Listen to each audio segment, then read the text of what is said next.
నేను అడ్వకేట్ శ్రీనివాస్ చౌహాన్. మిత్రులారా, పాట్నా హైకోర్టు ఒక కేసులో ఒక మంచి తీర్పునిచ్చింది. ఆ తీర్పు ఏంటి అని అంటే, ఒక వ్యక్తి ఒక ట్రాక్టర్ కి క్లీనర్ గా పనిచేస్తున్నాడు. ఒకరోజు భారీ లోడుతో వస్తూ ఆ ట్రాక్టర్ బోల్తా పడిపోయింది. ఆ క్లీనర్ చనిపోయినాడు. ఆ క్లీనర్ మీద ఆధారపడి జీవిస్తున్న కుటుంబ సభ్యులు ఎవరైతే ఉన్నారో ఇన్సూరెన్స్ కంపెనీ మీద నష్టపరిహారం కోరుతూ కేసు ఫైల్ చేసినారు. కింది కోర్టులో నష్టపరిహారం చెల్లించమని చెప్పి ఇన్సూరెన్స్ కంపెనీ వాళ్ళకి కోర్టు తీర్పిచ్చింది. ఆ ఇన్సూరెన్స్ కంపెనీ వాళ్ళు ఏం చేసినారంటే తిరిగి పాట్నా హైకోర్టులో అప్పీల్ చేసుకున్నారు. ఈ అప్పీల్ పిటిషన్ నెంబర్ 443 ఆఫ్ 2019. వాళ్ళు ఏం చెప్పుకున్నారు అని అంటే, ట్రాక్టర్ కి క్లీనర్లు అనే వాళ్ళు ఉండరు. ఆ చనిపోయిన వ్యక్తి అసలు క్లీనర్ కాదు. అలాగే ట్రాక్టర్ నడిపిన వ్యక్తి ఎవరైతే ఉన్నారో డ్రైవరు, అతనికి లైసెన్స్ లేదు. కాబట్టి ఆ నష్టపరిహారాన్ని ఇన్సూరెన్స్ కంపెనీ భరించదు. మేము బాధ్యులం కాదు.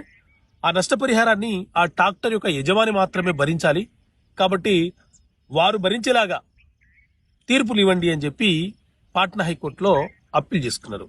సో దీని మీద విచారణ జరిపినటువంటి పాట్నా హైకోర్టు, ట్రాక్టర్ ప్రమాదంలో చనిపోయిన వ్యక్తి డ్రైవర్ అయినా, క్లీనర్ అయినా, ఇంకెవరైనా సరే మోటార్ వెహికల్ యాక్ట్ సెక్షన్ 147 ప్రకారంగా వాళ్ళు కనుక ఇన్సూరెన్స్ చెల్లించి ఉంటే, ప్రీమియం చెల్లించి ఉంటే ఇన్సూరెన్స్ కంపెనీ బాధ్యత వహించాలి.